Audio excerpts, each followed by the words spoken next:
Hey everyone, and welcome back to the Winning in Life Without Losing Your Mind podcast. I'm your host, Dustin Pead, and I am so excited to bring you this episode this week on how to live with some more margin in your life with a simple process I call do versus do. And we'll get into that in just a second. But first, I want to remind you, if you are listening to this podcast anywhere, listening only, I would encourage you to rate and review this podcast. It really helps get this content out to more people, and honestly just provide some good feedback for me as well on how I can make this podcast better for you. Also, if you're watching on YouTube, I would encourage you to like, subscribe, and ring the bell as well. And I want to let you know that you can follow me in all things on my website at dustinpead.com or on social media, Instagram, Twitter, LinkedIn, all of those types of things at Dustin Pead. It's DustinPead. Now, one thing that I've learned in my professional career of working with creative people and people that want to create things and people that have really high ambitions is that we often have little to no margin to create the things that we really ultimately want to create. And many of us are familiar with due dates, right? And many, maybe even too familiar. They kind of stare at us in our faces every single waking hour, right? We have the project, or we have the bills, or we have the schoolwork, or the kids' field trip money. All of these things are constantly in front of us. But I propose a shift in your thinking. Instead of living in that marginless zone where everything is due today, right? We have everything is, oh my gosh, I woke up and everything is due today. Instead of living in that marginless zone of DUE dates, I'm going to encourage us to flourish in the realm of DO dates. It's one of those things, right, where the word sounds the same, but it's spelled two different ways and it means two totally different things, right? To DO something is an action, it's a verb. I'm going to go get that thing done today. But the DUE word is pressure on us, right? It's pressure. This is due today. One of my favorite jokes with me and some of my buddies is, oh no, that's due today.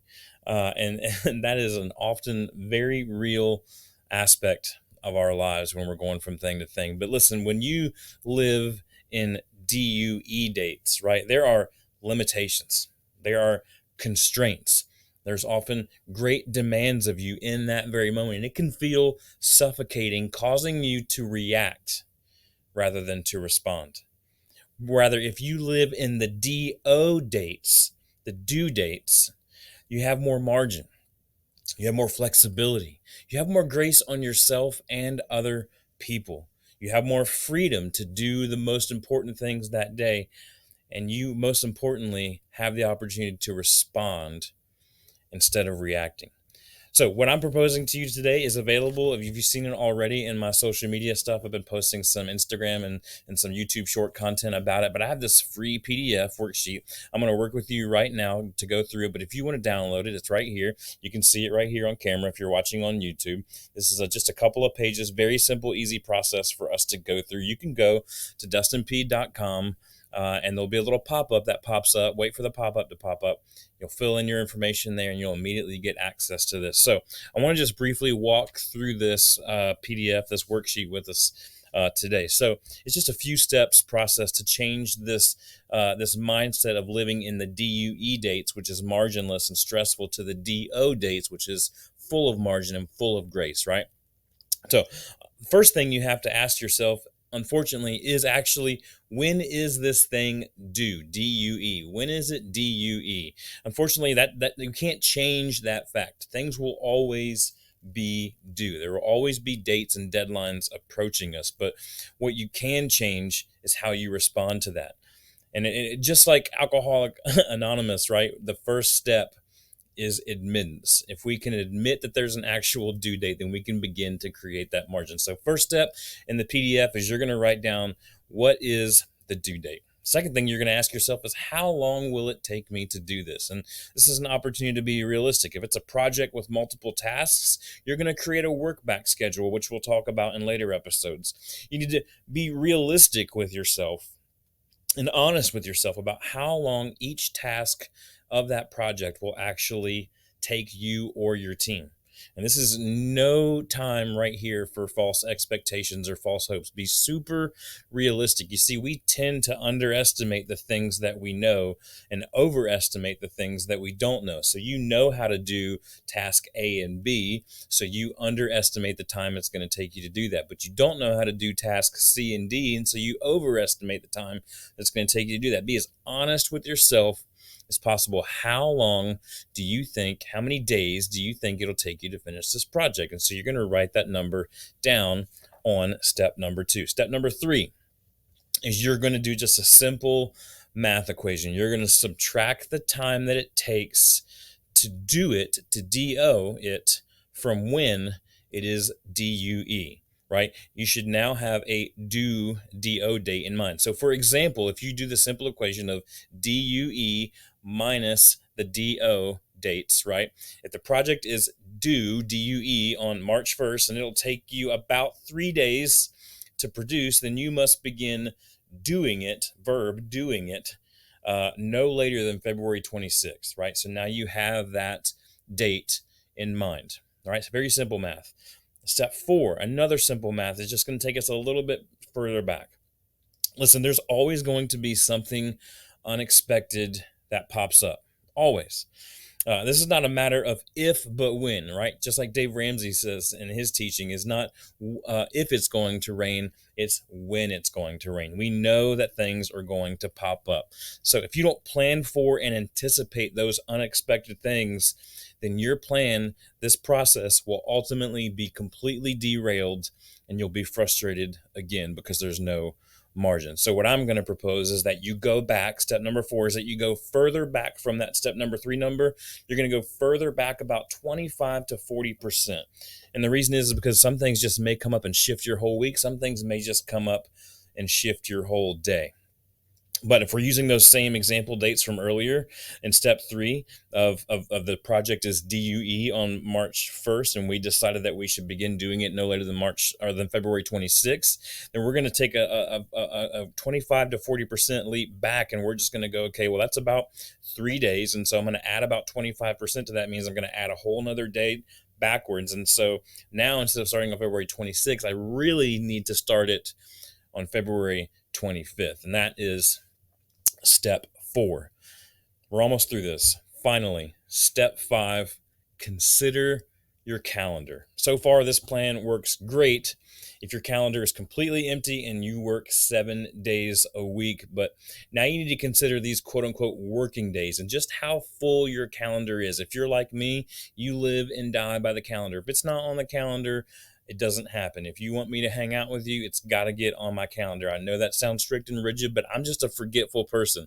And if it's not on my calendar, if it's not on the one place that I go and look to for that information, I'm not going to remember it. And I'm probably going to ghost you. So get it on your calendar, get it on your sticky note, get it on your written planner, whatever it is that you use.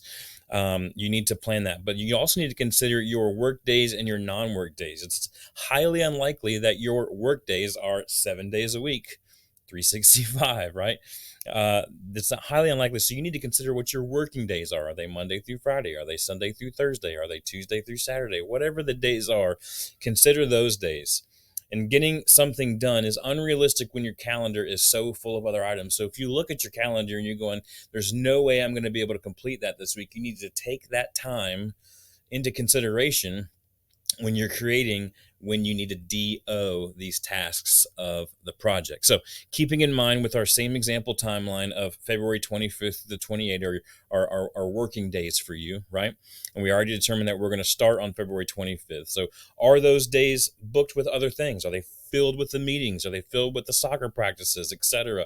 All the different things. You may need to move it back to a different day of the previous week in order to get a jump start on it. For example, there are 2 days here that may be non-working days, and the other day is booked with meetings. That's 3 more days that you'll need to go back, which brings you to the beginning of the task or the project, starting it now on February 22nd, instead of what we originally thought was February 26th. So if you thought you should start a project on the 26th, but in reality, you should have started it on the 22nd, if it's due on March 1st, you will not have time to get it done. You will not have time to you'll get to March 1st. It'll be DUE and you'll be DAND because you'll be like, I cannot believe I didn't get this done. You have to consider these things in place. And once you do that, congratulations. You now have a better idea to begin working on the task before it's due. Listen, if you plan the work and work the plan, you will succeed every time. And that's all this little simple PDF worksheet is. It's just a little small tool for you to be able to work through and see and develop how you can live with more margin and actually get the things done that you have set out to get done. Like I said, if you want this free PDF, I would highly encourage you to go to my website, dustinpead.com. You can click on the pop-up. Just give it a few seconds. There'll be a pop-up that pops up there for you on the screen. And when it does, you just simply put in your name and your email address, and boom, you'll have the PDF to download right there. Or if you're listening to this online or watching this on YouTube and you're just like, I just want to message you real quick, fine. Totally message me on any of my platforms, Twitter, Facebook, Instagram, LinkedIn, whatever, at Dustin Pead. Drop me a quick DM as a few of you already have, and I'll gladly respond right back with you with this PDF file. And as you're doing that, I would love to hear from you about how this is working for you. If this has helped you at all in any way, shape, or form, I would love to hear that from you. If there's tweaks that you think I should make to it, I'd welcome that feedback as well. So that's all for this week on the podcast. I cannot wait to talk to y'all next week on winning in life without losing your mind.